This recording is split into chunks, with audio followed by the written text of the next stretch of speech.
یقیناً آپ جانتے ہیں لارڈ میکالے وہ شخص ہے جس نے 1835 میں ہمارا نظام تعلیم ترتیب دیا اور آج تقریباً 2 صدیاں گزرنے کے بعد بھی ہم اس نظام کا حصہ ہیں۔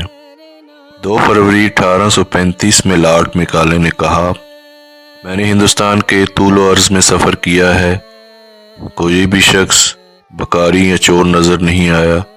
اس ملک میں میں نے بہت دولت دیکھی ہے، لوگوں کی اخلاقی اقدار بلند ہیں، سمجھ بوجھ اتنی اچھی ہے کہ میرے خیال میں ہم اس وقت تک اس ملک کو فتح نہیں کر سکتے جب تک کہ ہم ان کی دینی اور ثقافتی اقدار کو توڑ نہ دیں جو ان کی ریڑھ کی ہڈی کی حیثیت رکھتی ہے۔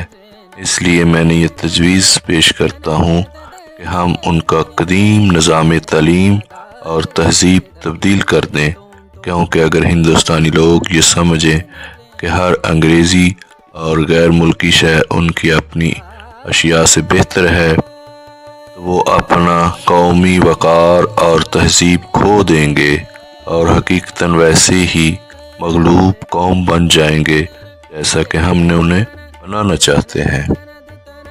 جی ہاں، اسی منحوس لارڈ میکالے نے ہمارا نظام تعلیم مرتب کیا۔ 1835 میں انگلش ایجوکیشن ایکٹ بنایا گیا۔